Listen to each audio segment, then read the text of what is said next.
Welcome to The Stacks, a podcast about books and the people who read them. I'm your host, Tracy Thomas, and today we have journalist and author of the book, We Live for the We, The Political Power of Black Motherhood, Dani McClain. Today we talk with Dani about her amazing book, Social Justice in Raising Children, Reproductive Rights, the Maternal Mortality Crisis, and a whole lot more.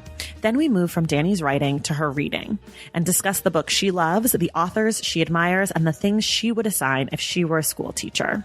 You can connect with Dani and the Stacks in the show notes, and you can find details to everything we discussed on today's episode right there as well. Make sure you link up with the Stacks on social media to never miss out on announcements, events, giveaways, and more. If you love the Stacks and want to support the work we're doing on the show, join the Stacks Pack over on Patreon. That's a place where you can contribute to the work we're doing and get perks for yourself, like inside access to this show, including our virtual book club. To join the Stacks Pack, go to patreon.com/thestacks. I also want to give a shout out to Holly Noble, one of our newest members of the Stacks Pack. Thank you so much, Holly. Remember, if you're looking for a book recommendation from the Stacks, email us at askingthestacks@gmail.com. We'll give you a personalized on-air suggestion based on your reading tastes. Just send us your name, what you're looking for in a book, and be sure to include a few books you've liked and maybe some that just weren't for you. And we'll come up with the perfect book. Email us at askingthestacks@gmail.com. Make sure you're subscribed to this podcast wherever you get your podcasts, and please, please, please, please leave us a rating and a review. All right, let's dive into our conversation with author and journalist Dani McClain. All right, y'all, we're here today with author and journalist Dani McClain. Dani's book is called We Live for the We, The Political Power of Black Motherhood. Dani is also a contributing writer with The Nation and a fellow with Type Media Center. Her work focuses on race, reproductive health, and activism. Dani, thank you for joining us. Thanks so much for having me. I'm very excited you're here. Before we dive into your work, do you want to tell us a little bit more about yourself? Sure. Let's see. I've been covering reproductive health and organizing and activism for the past, I'd say 7 years. I got a fellowship through the Nation Institute, which is now Type Media Center, about 7 years ago. And that has allowed me to carve out this beat. Initially the fellowship was for reproductive rights coverage, but as I started digging in and kind of looking at how other people covered reproductive rights, I realized that what really called to me was the reproductive justice framework, which I was introduced to by mostly Black organizers and activists, certainly people of color who were, teaching me about the reproductive justice framework as the right to have a child, the right to not have a child, and the right to parent the children that we have in safe and healthy communities. So that really opened up a lot for me in terms of thinking about how I could tell stories and the kind of reporting that I wanted to do. So I've been, covering that beat for the past 7 years. Prior to that, I was a newspaper reporter. I also worked for social justice organizations, civil rights organizations, Color of Change, and Drug Policy Alliance. So I have about 20 years of kind of being back and forth between reporting and working as a strategist or as a comms person for different nonprofit organizations. So that's like my professional life. And then, as we'll discuss, I'm a mother to my daughter, Isabel, who will be 3 next month. And we live in Cincinnati, which is my hometown, our hometown. And my mom, we were very close with my mom and with her other grandmother. And we just have a really sweet life. And right now we're here in LA on vacation, which is also lovely. So and it's a win for me because I get to sit down with you. Yeah, so that's one of the joys of living in LA is that people always come through. Right. But I have been to Cincinnati. Oh, yeah? I've been to Cincinnati once. I actually kind of really liked it. Surprisingly thought it was like a cute place. Yeah. I think there's more to do there than people expect. We were there. One of my dad's best friends was the manager of the Reds. So we were there for baseball games. So we obviously had like that built in, but it was great. I had a great time. So your book is about, we kind of touched on this before just now, but I was saying to you that I kind of wasn't expecting to like really connect with your book because I'm not a mother and I don't think of myself in that way. But one of the things that's really special about your book is that it kind of reframes the idea of what it means to be a mother or mothering. And you kind of make a distinction between motherhood and mothering and the act of mothering versus like the title mother. Yeah. Will you talk a little bit about that and why it's important? Yeah. So this is something that I've learned from other Black scholars and writers. I think most specifically, there's a book called Revolutionary Mothering. That's an anthology that was edited by China Martins, Alexis Pauline Gumbs, and Maya Williams. And it came out, I want to say like 3 years ago, maybe. And it's just this beautiful collection of essays and poetry and various reflections from people who are engaged in mothering in any number of ways. And the introduction really lays out, maybe it's not the introduction, but I know, the kind of some point in the book early on that frames what they're doing, lays out this idea that, motherhood is kind of this state of being, and we assume that we know who a mother is and what a mother looks like.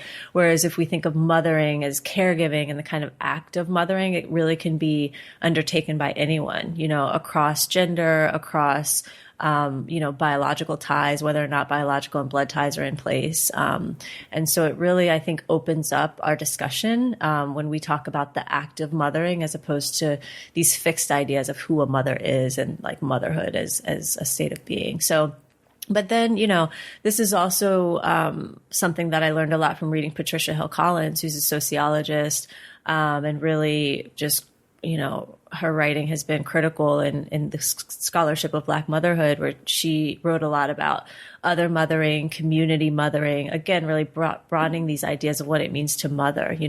We're not just talking about these kind of nuclear family units. We're talking about what it means to feel responsible, maybe for your own child, but then certainly that child's peers, because you realize that what's good for your kid is going to be good for the kids, in the neighborhood, the peers. And so, she also talked a lot about mothering as a kind of foundational step toward community organizing and activism, because once you're advocating on behalf of your family and your children, right, you begin to see what are the needs in this community. And so it's kind of like she talked about ways in which it's been a stepping stone toward deeper community engagement. And so I was really informed by people like, the co-editors of that anthology, Patricia Hill Collins, Audre Lorde, these people, mostly Black people, who have been writing about mothering in these ways that really blow up our kind of antiquated notions of what it means to be a mother. Right. It almost feels like mothering as community organizing, in a sense, that it's like a much bigger job than just having a child, right? Like that it is so much more involved, and it requires, and you go through in your book, you have different sections. So there's birth, there's home, there's play, there's power, there's spirit, like there's all these different sections, and each one touches on kind of a different aspect of mothering, but you look at them all together. And I guess what I'm saying is that I never had really thought about all these different roles that a mother figure has and how important these different spheres of life are and how intersectional they are, right? Mm-hmm. Like you talk about play and you talk about school, and those two chapters are very similar. Mm-hmm. Yeah, they are. Like that those two things, like the ability for a young child, Black child, to be able to play freely and safely and to have the ability to make mistakes or throw a rock at another child and not be suspended for it. And these types of, so all of that I found really interesting. But one of the topics that I think is probably the most like hot button right now would be maternal mortality in, especially or definitely for Black women. And I'm sure the story that most people are familiar with Serena Williams and her blood clots and how, all this stuff. And you talk about your own birth story in the book. And I think Tressie McMillan Cottom talks about it in her book Thick also. I read the essay, the part that was excerpted in Time. Okay, yeah. And she talks about a very similar story. She was going into labor and like nobody believed her. Right. But I guess my question for you is, what are the ways that you feel like Black women can advocate for themselves in those spaces, in the doctor's office, with their nurse, with their, you talk a lot about midwives and doulas in the book also. So kind of just like, what are the places where you feel like we can make progress as Black women? Yeah, well, I think the book is really a mix of reporting and memoir, kind of reflections on like just my experiences as a new mom or as a pregnant person. And so for the maternal, the first chapter of the book, as you mentioned, is called Birth, and it really is grounded in my experience with pregnancy and birth, but also this larger question of what's going on with the Black maternal health crisis. Because that's really what it is. When we talk about the maternal health crisis in the United States, we're talking about Black people bearing the brunt of the crisis. And so when I was in I think I was in my third trimester. It was the summer before she was born. She was born in late August. I started reporting this story on Black maternal health. And I knew the statistics. I knew that Black women are 3 to 4 times more likely than white women to die from pregnancy-related complications. I knew the problem. I had read a lot about the problem, but I felt like there wasn't a lot of reporting on or rigorous discussion around potential solutions. And so I started calling my contacts in reproductive justice organizing. I remember I called Monica Simpson at Sister Song.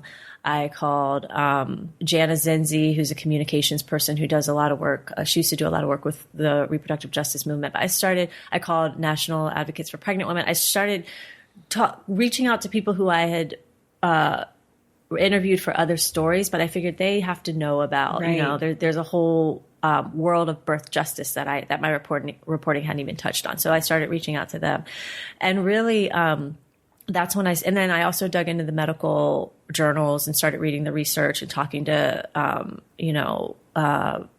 medical professionals, researchers, and that kind of thing. And what I learned was that, implicit bias or racism, white supremacy is really a big part of the problem here, is that Black people aren't being listened to when they start experiencing symptoms. So you pointed it out with Serena Williams, I have a history of blood clots and she's not being listened to. And so I started learning about the ways in which Black people were, they knew, we know when we don't feel well, right? But when we have a nurse or an OB or someone assisting us in our pregnancy and birth who won't listen to us, that's very dangerous. I also started reading about really just the physiological impacts of stress, right? What the ways in which white supremacy tears down our bodies. And so this is like structural racism. What does it mean when you can't get that loan to get your house in the neighborhood where you want, or your child is 3 and getting kicked out of preschool, or like these things where it's like you actually have to deal with what that feels like and how you live a life in which you're constantly bombarded with these challenges that you shouldn't have to deal with. And then also just microaggressions and the daily slights, somebody acting like they don't see you when you go into a store, or they see you, and they're following you around, just these daily ways that we that we experience white supremacy. And so what I began to learn, and so what I got curious about is what happens what if we started birthing with people who we believed could see our humanity? Right. So what if we began to choose birth workers, whether it be an OB or a midwife or a doula, who we feel like is grounded in the value system that we're grounded in, and who can, really see us. So I think that's I think people have a number of ideas about what can help, but one of the things that I'm really interested in is this kind of movement among Black birth workers claiming the space and really training up. There's like all these training programs, that are really focused on building the core of Black birth workers. And so I think that's one thing. I also think just knowing what our rights are within medical settings. I talk in the book about, I'm a journalist and I'm not particularly shy. I'm used to asking questions of experts, so-called experts. I'm used to what it feels like when you're, that this person has a lot more knowledge than you and power than you. That's my job, is to ask questions of the powerful. Right. And so I realized that was one way in which I was privileged, because I didn't feel embarrassed making a total nuisance of myself. But I think that that's something that we all should feel empowered to do, is, ask these questions. So I think that there are a number of things that we can do. I also think, the story that came from that reporting It was a cover story in The Nation that came out February of 2017, and that forms the kind of basis of the first chapter of the book. I think that we've seen this explosion in reporting on the Black maternal health crisis in the past 2 years. Yeah. Right? We saw that beautiful New York Times cover story by Linda Villarosa. We've seen the collaboration between NPR and ProPublica really drawing attention to the maternal health crisis and finally putting a fine point on the fact that this is about race, right? You know, this is not a maternal health crisis that everyone's experiencing, that Black people, Black families are really on the front lines of this battle. Right. So you don't know this, but some of my listeners do. My husband's actually an OBGYN. Wow. And one of the things that he and I talk about a lot, and he's white, and one of the things we talk about a lot is in his practice, there's 25 doctors, and I want to say, or OBs, and I want to say about 8 or 10 of them are Black women, which was something that stuck out to me as soon as he got hired there. Cause I was like, this isn't normal, right? Like the people you work with, that's not who normal people see when they go, like that percentage just can't possibly be adequate. Like that can't be the medium or what medium across the country, because there's no way it's so many, you know, like, and so that's one of the things when I think like, oh, when I have kids, like I'm so lucky that my husband works at a place with this percentage. And that's just the OBs. But I think 3 of the 4 midwives are Black men. It's just like crazy. I mean, his hospital is in Baldwin Hills area. So that's a very Black population, but still. And I think that has been really helpful for him as well as a white man to be in a place where you see all these powerful Black women who are doing the work. And I don't have a study that says his hospital is doing any better than anyone else's, but just the comfort level of that, you know, and I feel like that's got to be pretty special for those patients, like that they walk in and they have that option. Absolutely. I mean, I had my daughter in Dayton, which is like 45 minutes north of Cincinnati, but I had lived in the San Francisco Bay Area. That's where I'm from. Okay. I'm from Oakland. Yeah. I heard a lot in your book. Right. Yeah. I lived in Oakland for, 6 or 7 years. I lived in New York City for a long time. I've lived in these different, I worked at the Milwaukee Journal Sentinel, so I lived in Milwaukee. I interned at the Miami Herald, so I lived in Miami very briefly, but I've lived a lot of different places around the country, and I know you're exactly right. It depends on where you are, you know, where you are in the country, or even within a city, that's going to dictate what kind of care you have access to. And my husband and I were just talking about this last night. This was totally unrelated, but he was telling me about a patient who wanted to have a hysterectomy and was very young. And he had to pass it on to his boss. And I was like, oh, do you think your boss will approve it? And he was like, yeah, I think so. She usually does whatever the patients want. But I was like, that's so crazy that if this woman had gone to a doctor at, in Nevada or in Fresno or he mentioned another hospital here in LA, they probably would have gotten told no. Yeah. And like that to me is one of the biggest travesties of the healthcare system, is that people aren't able to get the same healthcare, and it's so dependent on your zip code or your doctor's zip code, or, I think that's like really a big, big problem. Yeah. That like the rights of the patient are determined by the doctors, and that's determined kind of like by where you are. Yeah. And also who the patient is, right? Because there's a lot of conversation around reproductive coercion and who actually gets pressured to get a hysterectomy or an IUD or some other kind of long-acting reversible contraception. Yeah, there's just so much there. I do kind of want to move off this a little bit to education. And it's kind of connected, actually. You talk about in the book about education and about diversity in schools and this idea of like children of color versus Black and brown children, and how, I believe it's a friend of yours. Her child's in a school with like lots of children of color, but it's mostly like Asian Americans children and white children, and that her child or children were the only Black or brown children in the classroom. And then that kind of brought to this conversation about teachers. And just because a teacher is Black or brown doesn't necessarily mean that a teacher is an advocate for Black and brown children. And I think that kind of ties into the doctor conversation, because just because your doctor is Black and brown doesn't mean that they're not also influenced by white supremacy or the feeling that they need to follow the standards of white supremacy. And I wonder like what you think, like, I wonder how teachers can do better by students and how schools can do better by Black and brown students specifically, as opposed to this idea of color, which generally tends to wash out black and brown? Yeah. It's a lot. That's a big question. No. I'm with you.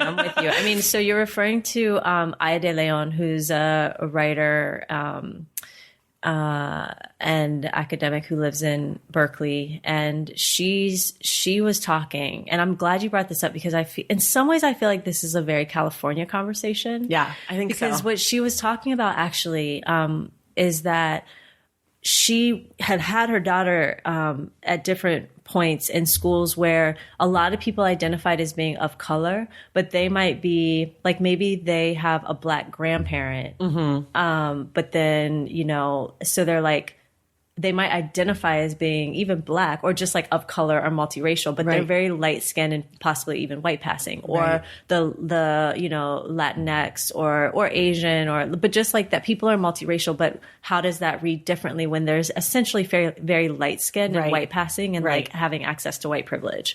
And that she felt very clear as someone who has like explicitly, a phenotypically black child, like a brown skinned child, that even though her daughter might be in class with other of color kids, that being black is a very specific thing. And so she'd experienced the classroom in a particular way, which I'm glad you brought that up, because I felt like that's a really important point that she made. Yeah. Because we talk about diversity in such basic ways that don't really get at the complexities of like, well, skin color, like let's also talk about skin color, not just like culture or heritage. Right. And also proximity to whiteness.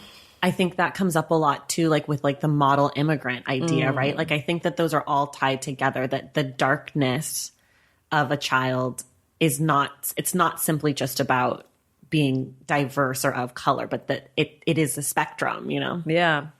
Yeah. I mean, to your point about teachers, like what can teachers do? I think that there's, the other person in the book who speaks a lot to this is a woman named Jessica Black, who also lives in the Bay Area. She's in Pittsburgh, California, so East Bay.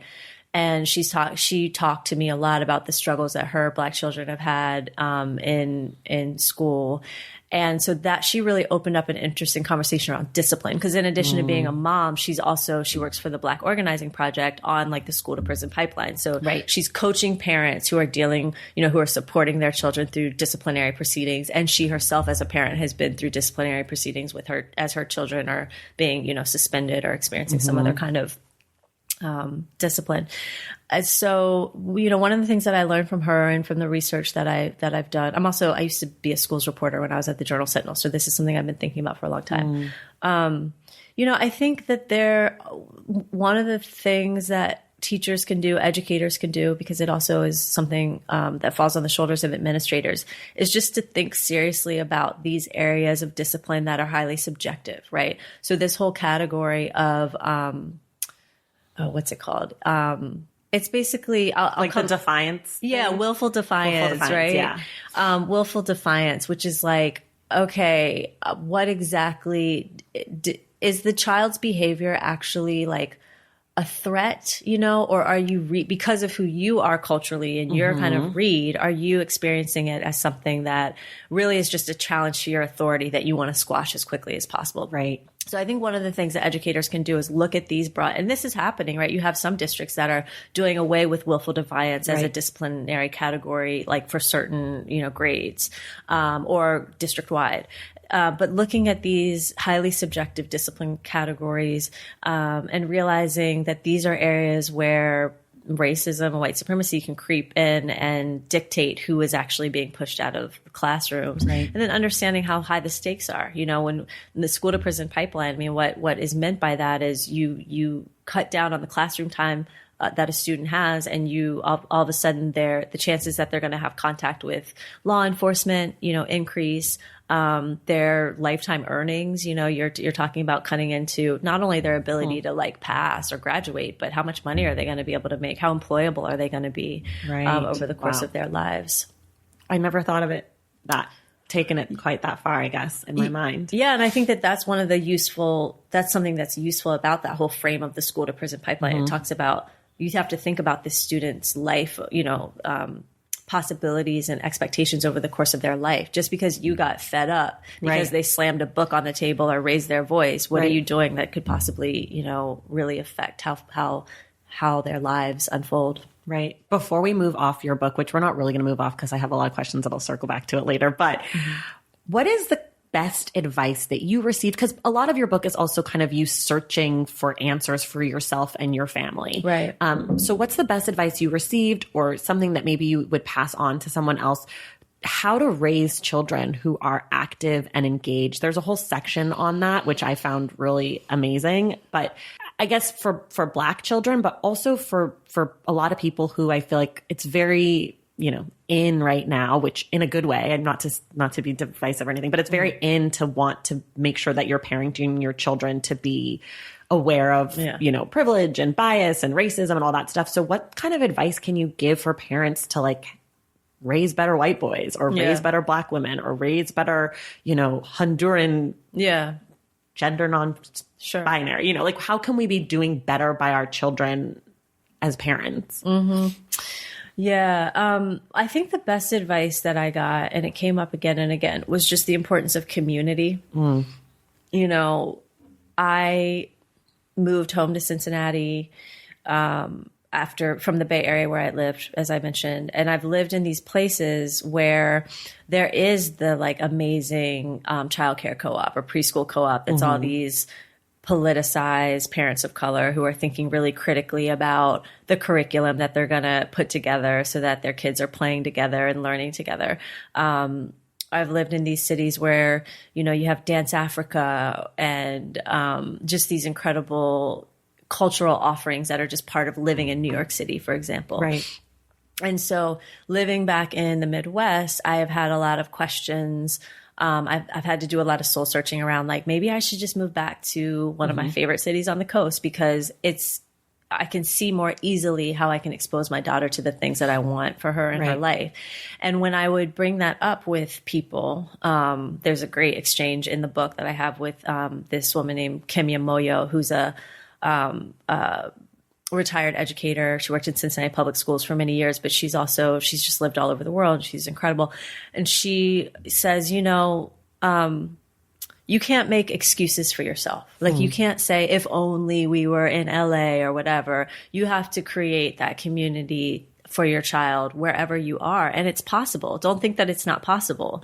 And so in many ways, and then I also interview another elder, Rosalind Prudhomme, who was born and raised in Barbados. And she talks about the importance of that village, beyond her nuclear family, that it was a village who took responsibility for children.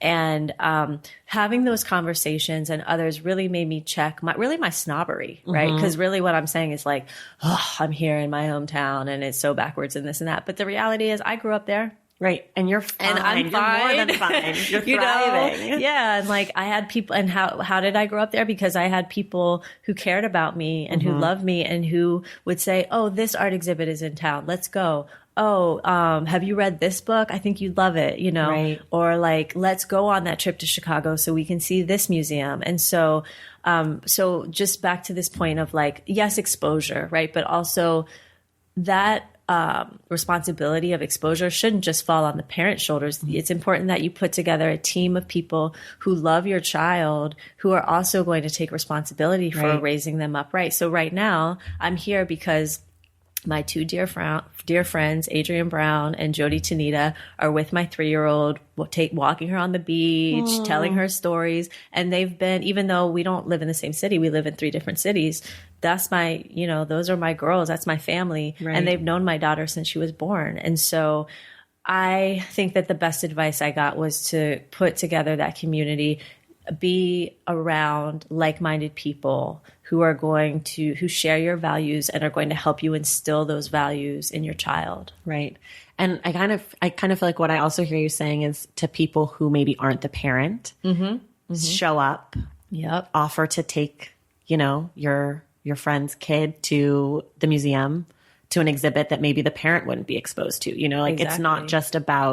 It's not just responding and ask for people who are asking for help, but also being a proactive mother type figure or father type figure or parent type figure, and saying, oh, I have goddaughters and I like to, my goddaughter got an honor roll. So we took her out to a really nice dinner, which is just something that she wouldn't have done. Right. Exactly. Because I'm the nerdy aunt who's really cares about reading in school. Exactly. You know, so like that was something that I was like, I can take this on, and like figuring out the things that you can take on, even if you're not the parent, to help, you know, raise that child on your own. That's right. Yeah, I think it's critical. I think a lot of people get into these, you know, I've had a few conversations recently with women who are like in their late 40s or early 40s or coming up on mid 40s who feel really ambivalent about having kids, but also feel like, what's wrong with me? You know, am I going to regret not doing this? And I understand that, and I'm not, but I also think there's so many ways that you can show up in a child's life and build those relationships, and it's just worth considering. And then also the peers, like as you build those communities, you want adults in your child's life who are going to care for them, but also they need to kind of curating their peers, right? Yeah. So you can grow them up together, and, you know, they have like these friendships that last over years, decades even. And you and the other child's caregivers, you share values. So you do, you know, okay, there's a march. Are we going to take our kids? Let's help them make signs so that they have some understanding of what we're out here marching about or talking about. So curating a peer group for them, I think, is another part of that community building. That's so brilliant. I love that. Valentine's Day is upon us, and I've got love on the brain. Love for books. Duh, of course. Hello. Did you forget what podcast you're listening to? I love bringing you all great reads, exclusive author interviews, and behind the scenes book gossip. But I can only do that with your support over on Patreon and Substack. Our Stacks Patreon community, also known as the Stacks Pack, is where you can go for book club meetups, a private, very active Discord, and a year-long mega reading challenge to help you achieve all your reading goals. Plus, you also get that monthly bonus episode. Now, over on the Substack, you can subscribe to my newsletter, Unstacked, where I keep the book conversations going. I also give you a healthy dose of sports and pop culture, definitely some hot takes happening over there. And again, that bonus episode. If you don't have a few dollars to spare, don't worry. There are free options on the Substack and the Patreon to get you a little extra Stacks magic. Making this podcast is a total team effort, and by supporting my Patreon and my Substack, you allow me to support my amazing team that makes the show possible every single week. So if you or your friends are looking to meet other book lovers and support this indie podcast, come hang out with me on Patreon, Substack, or both. I would love to have you. And since we're talking about love, you can gift subscriptions to the Patreon and the Substack for that special reader in your life. For the Stacks Pack, head to patreon.com/thestacks. And for the newsletter, head to traceythomas.substack.com. And also, there are links to both in the show notes. Okay, see you in the Stacks. Okay, we're going to move towards other people's books now. Okay. So something that we do here is called Ask the Stacks, where listeners send in like a question. They're looking for a book recommendation. Oh, okay. And they email us at askingthestacks@gmail.com. And so today's one is like pretty open. So I didn't even prep you at all on this. So we'll see how you do. Okay, this is from Tiffany K. Tiffany says, I'm a former avid reader, only now getting back to pleasure reading after finishing a doctoral program and a subsequent monograph project for Routledge, and 3 kids deep. That's insignificant compared to the fact that I now finally have time for guiltless free reading. I tend to like books that feel real, if they're fiction, or have some historical or religious tie-in. I'm not personally religious, but I find it fascinating. I like biographies, though I haven't read a ton, and I don't particularly care for sci-fi or anything futuristic. I'd love to be exposed to authors of color, unique bits of history, or anything you might suggest. I don't have staying power, so it has to get me interested right away. And then she gave a few books that she liked. Okay. So she said The Joy Luck Club, Columbine, Prozac Nation, Virgin Suicides, and Stiff. It's like a lot of books. I'll give, I obviously got this in advance, so I'll give a few of my answers while you think, okay? So my first one for you, Tiffany, is The Mothers by Britt Bennett. I love that book. It's a great book. It kind of is not really, it's a little bit about religion. It's just a really great story. It's really well written, and the cover's gorgeous. And then for your religious love, I picked Under the Banner of Heaven by John Krakauer, which is about this like murder and the Mormon fundamentalist church, and it's crazy. And anything by John Krakauer, I highly recommend, but this one's great. And then the other one that's kind of a unique little bit of history is The Immortal Life of Henrietta Lacks. It's science-y. It's about this time in America. It's about this Black woman. It's actually written by a white woman, so it's not an author of color, but it's a story about a Black woman and her family and the medical industry. And it's pretty captivating from the start. So those would be my 3. You don't have to do 3. You can do 1. Yeah. You can also have time to think, don't worry. So I'll second The Mothers. I think that is what that touches on. She said that she wants something that will grab her from the start. That's just a great, easy read. It will grab you. And it is about religion. It is about religion. In kind of a subtle way, kind of, it's about a preacher's kid. Yeah. It has a religious tie-in. Yeah. This, I'll just mention this. There's a book called The Buddha by Karen Armstrong. Okay. It's a pretty easy to read telling of the Buddha's life. Like if you have any interest in Buddhism, it's a way to kind of get yourself situated in understanding like who was the Buddha, what was this kind of transformation from, a prince, 5th century BC into this, this spiritual figure who is obviously revered today. And I write in the book, actually, one of my chapters is about my spiritual practice and kind of what I think about a parent's role in giving their child a moral compass and a kind of spiritual grounding. And I write about, having grown up Christian but as an adult, coming into Buddhism and meditation. And so that was one of the first books that I read that kind of got me situated.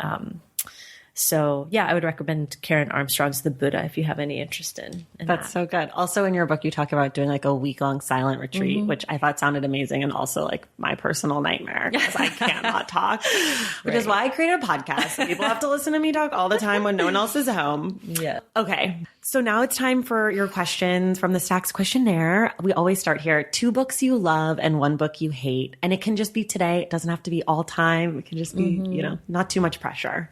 I love Paradise by Toni Morrison. I love this book called Women Who Run with Wolves, Women Who Run with the Wolves by Clarissa Pinkola Estes. It's just this kind of like epic look at the myths, like mythology around femininity and the psyche. I always come back to that book. A book that I hate. This is so random that this popped into my head. There's this book. So, okay, Across 5 Aprils. It's like, I don't even know. So this has me thinking about how middle school literature, like the literature that, I don't know how old you are, but I feel like certainly when I was in like 6th through 8th grades, we read all these books where it was like, why is this the assignment? Why is this the curriculum for middle-aged readers? And this book, Across 5 Aprils, is this telling of these families involved in the Civil War. It's really funny that just popped into my head. But I think it's a larger commentary on like how I went through this whole period of life as a preteen where the books I was being introduced to through school were just not great. Yeah, I think that was true for me also. I also wonder, like, because there's some books that you read in school that, like, everyone's like, yeah, we read that in school. Like, we read, what's the conch? Lord of the whatever. Lord of the Flies or A Separate Piece. Yeah, so we read that, like, and I feel like everyone reads that. But then I also read Ender's Game in middle school. Yeah, that's another. Common? I think that is common. I don't even, like, I'm like, it was a video game book. It's so random, the books you get assigned as a junior high student. And, like, Go Ask Alice we read, which was, like, a little aggressive, I feel like, for 6th grade, but it was, like, part of sex ed. Right. And we read it out loud, and I'll never forget. Awkward. Yeah, our teacher read it out loud to us, and I'll never forget this kid in my class was, like, I guess there was a part where it says like anal sex or something, and someone was like, what's anal sex? And another kid in class goes, it's when you have sex in the butthole. Well, and I was like, I feel like this is getting out of control. Yeah. Like, as a student, I was like, I feel like you guys have lost the room. Like, I don't know about this. This might have been a take-home assignment. Right. We didn't need to read this out loud. I don't know about the out loud part, but anyways, what's the last like really great book you read? Well, I really liked An American Marriage. I don't read a lot of fiction. Yeah. I very rarely read fiction, actually, but then every once in a while, it's usually my mom will turn me on to something she's reading in her book club. Right. And books. So the time that I have to read, the time when I could read would be after I put my daughter to bed. Mm-hmm. So basically from 9 to midnight I could read. Okay. And what I'd much rather do after I clean my kitchen is sit and watch television. I'm going to be just honest. That's watch these amazing series that are on TV right now. But I remember with An American Marriage, I would put her to sleep and I couldn't wait to get back to what was happening because, it was such a quick and easy read. So that's the last book I read that I got really excited about. That actually might be a really good recommendation for Tiffany. That's probably a good one. Mm-hmm. That's pretty compelling from the start. And it's an author of color. That's right. It's a really good story. Tayari Jones. And I also just love, now, I love podcasts and sex. Oh, what's the Anna Sales podcast? Sex, drugs, and money or something. Yeah. Sex, death, and money. Sex, death, and money. Tayari Jones has been on there twice. Oh, she has? Yeah, and the interviews are so. One time Anna Sales interviewing her. The other time she's interviewing. Oh my gosh, I'm gonna forget. But it's like this brilliant Black artist. It's not Betty Saar. I'm blanking. It's okay. I'll link to it in the show notes. Yeah, please do. This just came out like 2 weeks ago. Okay, perfect. But anyway, so in addition to really loving the book, I love to listen to her just talk about her life and her. She's interests. Really great. She's really brilliant. What are you reading right now? Oh man, what am I reading right now? I'm reading. I just finished The Light of the World, which I'm excited for us to talk about. Yes, we'll talk about that next week. And I'm reading a ton of news, which is what I do. That's allowed. My job. That's more than allowed. You don't have to read a book. I know. There's so much news right now. I read a lot of news. And what's your go-to publication? I'm so boring. The New York Times. That's the first thing I read every day. That's not boring. The Times. I mean, not boring, but it's pretty expected. But yeah, I read the Times just to get a sense for what's happening in the world. And I listen to The Daily. I really like The Daily podcast. I do too. Though recently, I have to be honest, in the last few months, I've started being more selective when I listen. I used to listen to every episode. And now I'm kind of like, do I care? Because they did a few that was one was Mitch McConnell and then one was Lindsey Graham. And I was like, I don't know that I need to have these people humanized right now when they're doing such shitty stuff in the world.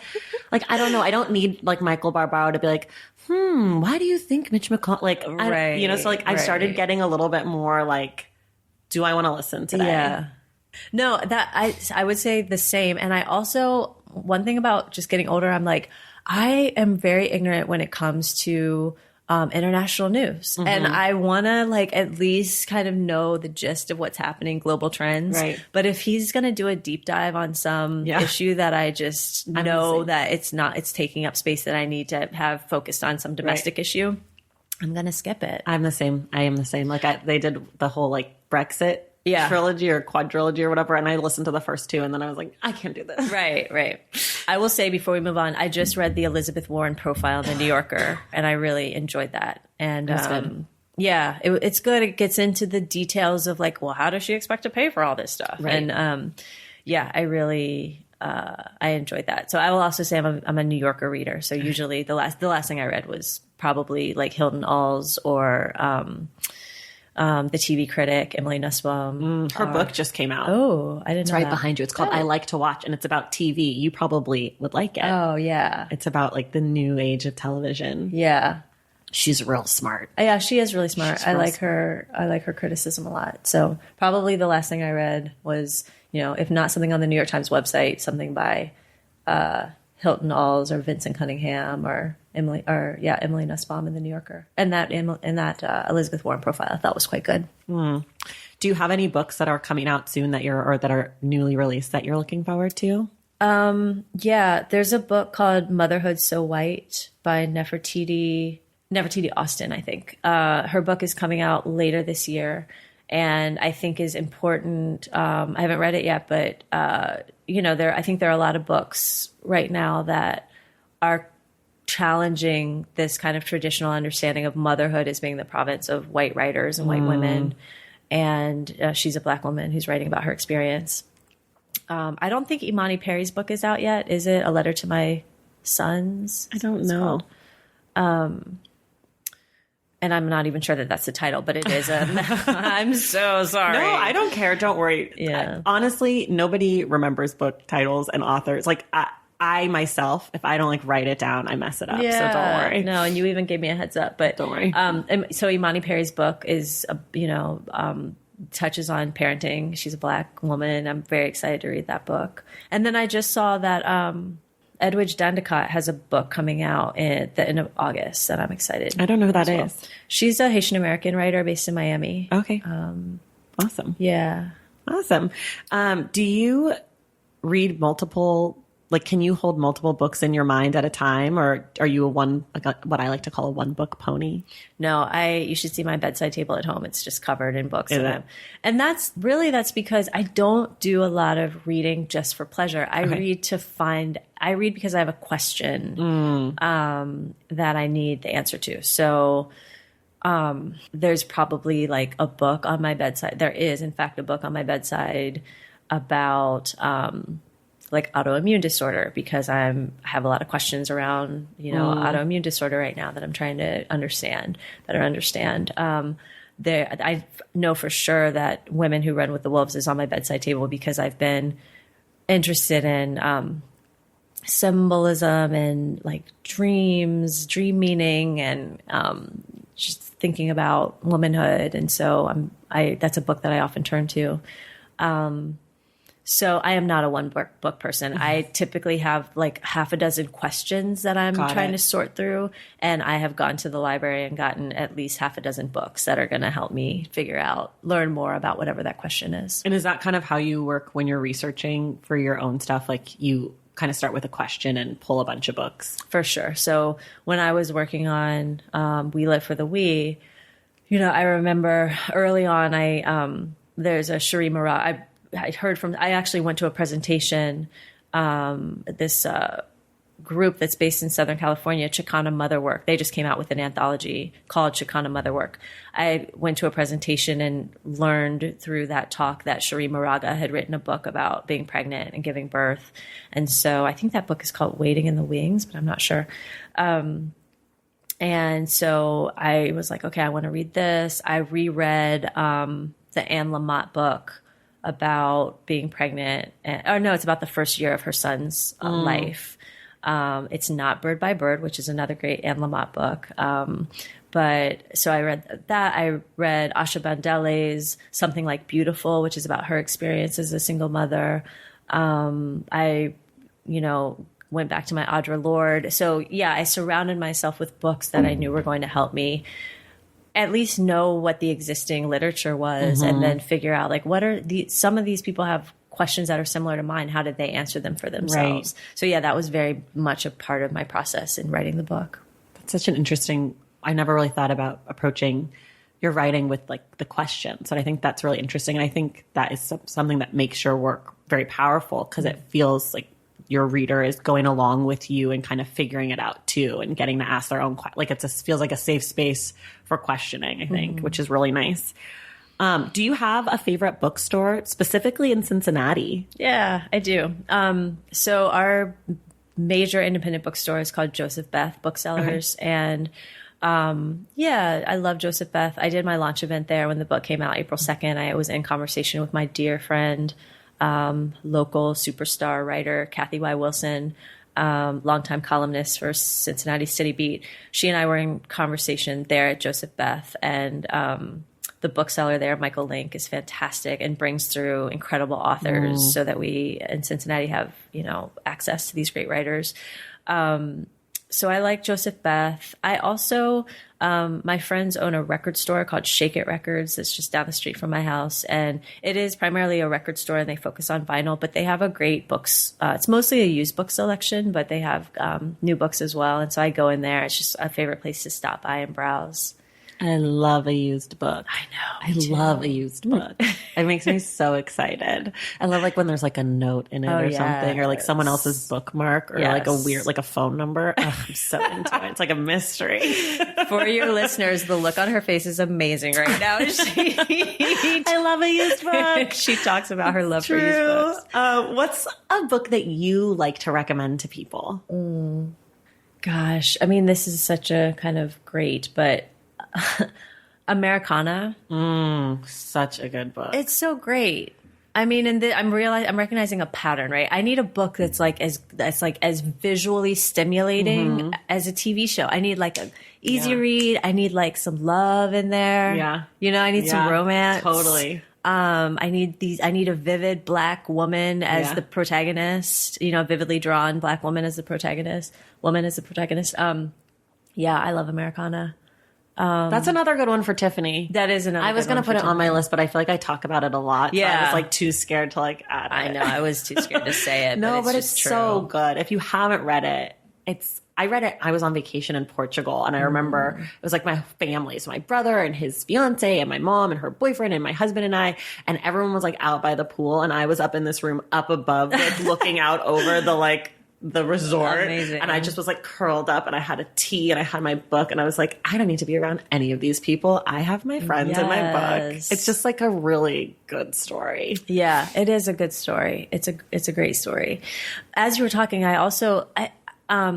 I think that people I come in contact with are familiar with James Baldwin's essays, but I actually am much more familiar with his novels. And so I find myself recommending Another Country or Giovanni's Room to people. We did Giovanni's Room on the show. It was the third book we ever did. It's just, it puts me right back in like my early 20s or college years, like reading Baldwin and feeling like my mind was being open to all of these, thinking about Paris and what it meant to be Black in the 50s and 60s. Right. And so that's a recommendation that I make to people who like are talking to me about James Baldwin's thinking but as expressed through his essays. I often find myself saying, but have you read Go Tell It on the Mountain? Right. Yeah. I feel like most people think of him as one or the other and don't recognize that he did so much of both. Yeah. And really well. Yeah. Which is rare, I think. Yeah. To do both so well. Can I, now that we're talking, I'm like, keep going. No, I love it. I mean, again, this is another one that I'm sure you've talked about a ton on here, but I think K.S.A. Lehman's memoir Heavy is just so good. It's amazing. And he was on Death, Sex, Money he was. with Damon. Man. Oh my God. That so conversation good. was incredible. Holy shit. That was So Damon had come on the podcast right before they had recorded it.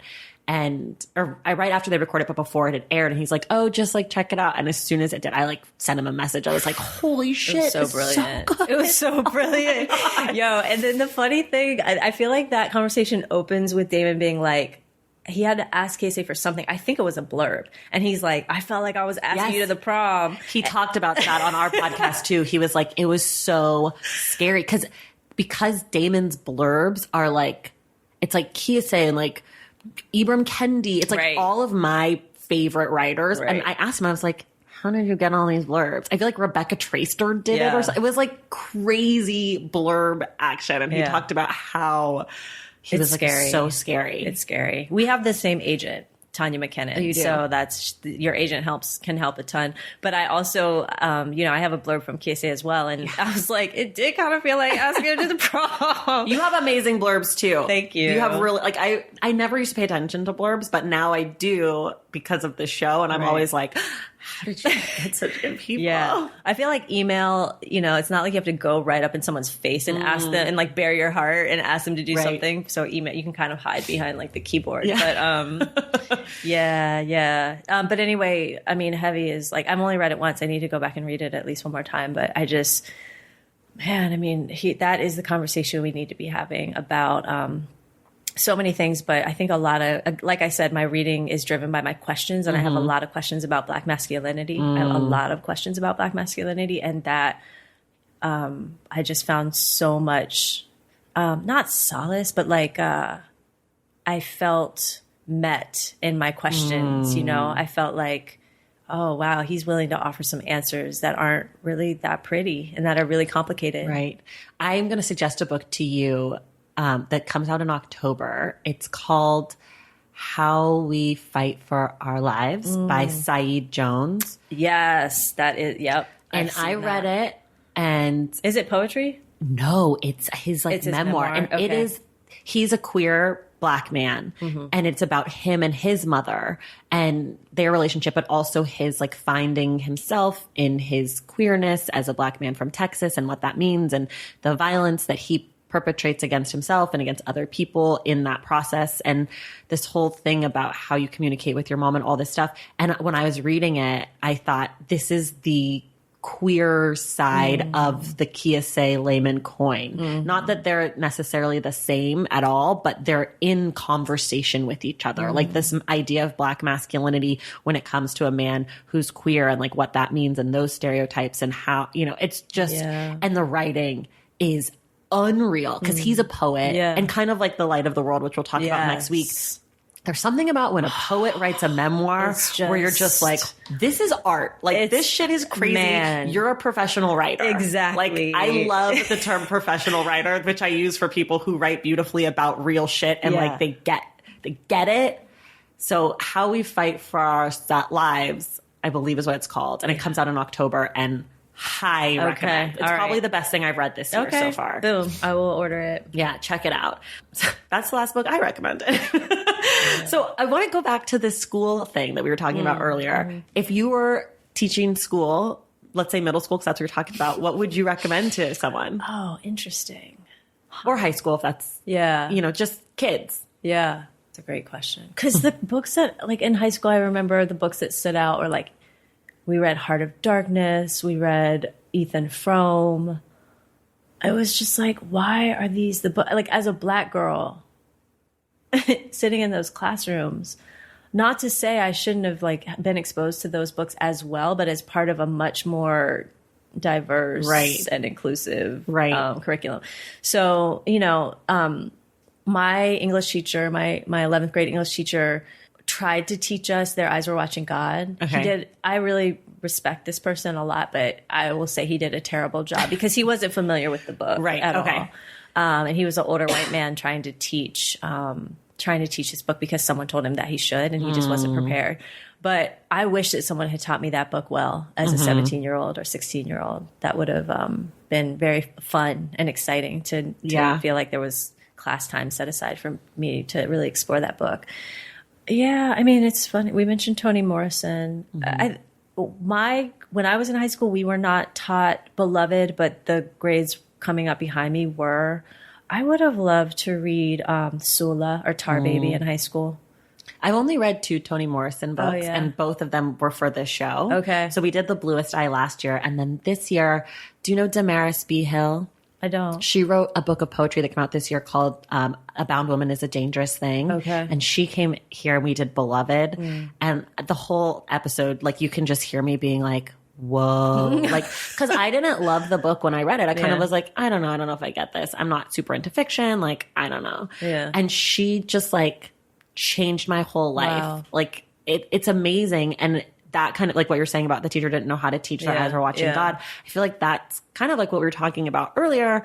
This idea that like, just because a teacher is white or Black doesn't mean that they're good. Right. And I think that especially is true when it comes to like teaching literature and like teaching these books that are so complicated. And Damaris had read Beloved, I think like 7 times. Yeah. I read it once. So that was also like us coming from these 2 different places.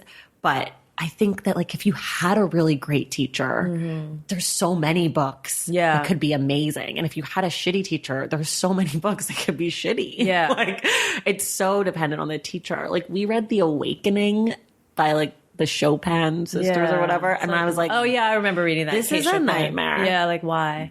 Just Like, why? Like I mean, truly. There's so many other things I didn't to finish read. it. Turns out, I don't spoiler alert, remember it. there's like a suicide at the end.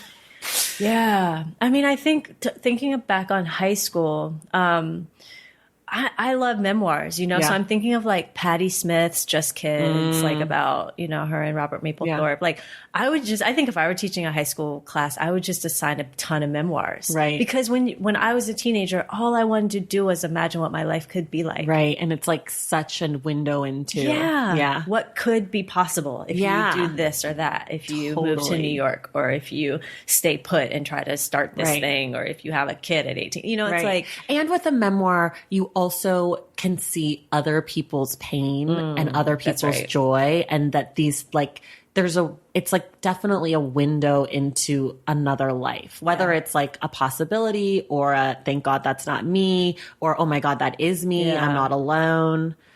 When I was in high school, one of my biggest regrets is I had this great African-American history teacher, Mr. Green, and he assigned like really great stuff, and we did like awesome stuff in that class.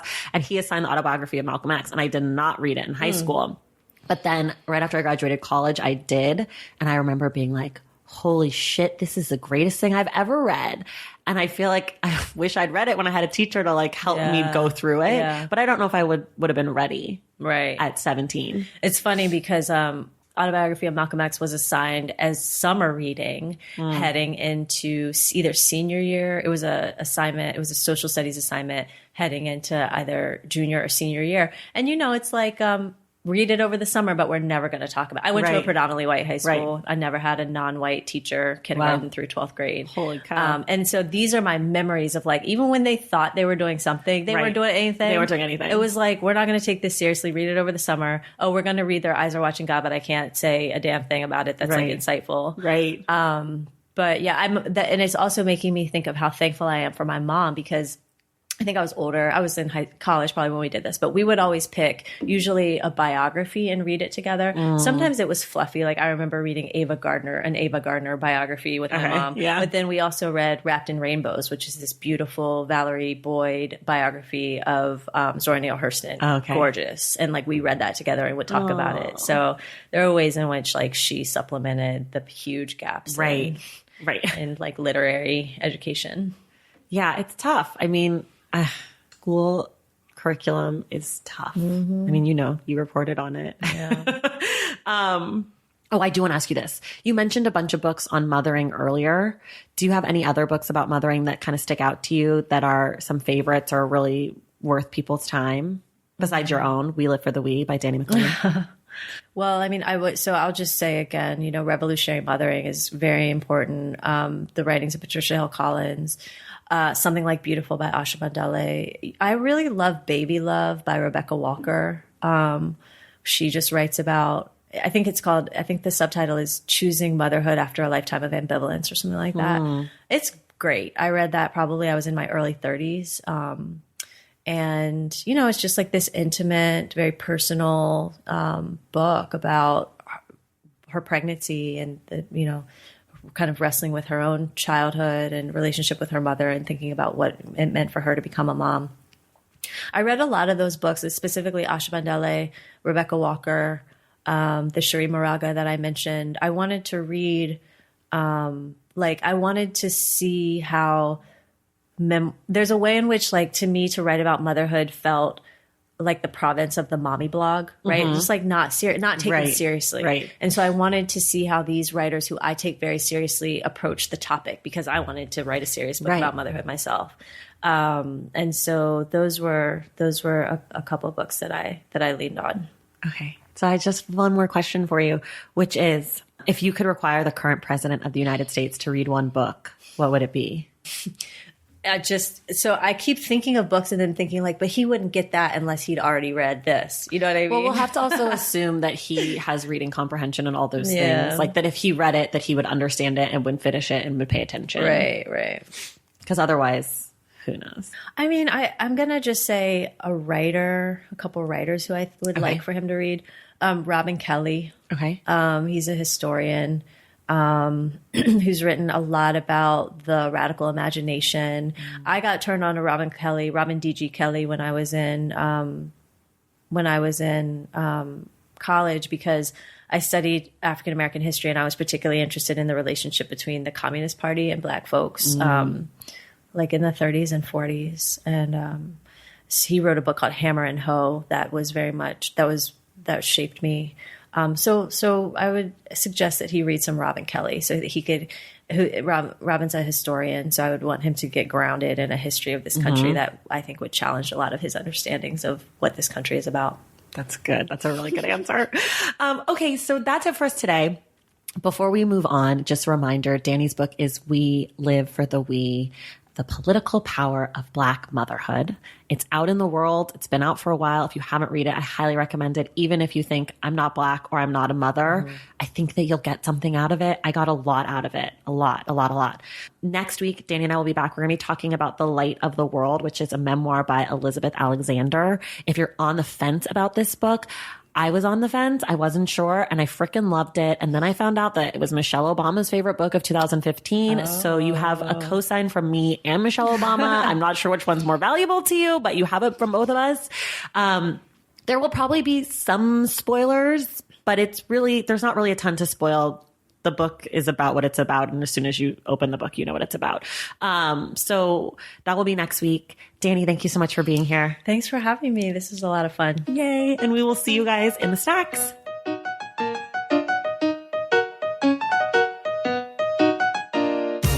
Thank you all so much for listening to today's episode, and thank you to Dani McClain for being our guest. I also want to say thank you to Jocelyn Pedro for setting up this interview and getting us a copy of We Live for the We. Don't forget, next week we're back to discuss The Light of the World by Elizabeth Alexander. Everything we talked about on today's episode can be found in the show notes, and make sure you link up with The Stacks on social media at The Stacks Pod on Instagram and at The Stacks Pod _ on Twitter, and check out our website, thestackspodcast.com. To join the Stacks Pack and get inside access to this show and more, go to patreon.com/thestacks and join the fun. If you're looking for a book recommendation, email us at askingthestacks@gmail.com to get your recommendation read on air. Make sure you're subscribed to this podcast wherever you get your podcasts. And if you're listening through Apple Podcasts, please rate and review the show. Our graphic designer is Robin McCrae, and our theme music is from Tigirigis. This show was created and produced by me, Tracy Thomas. I will see you in the stacks.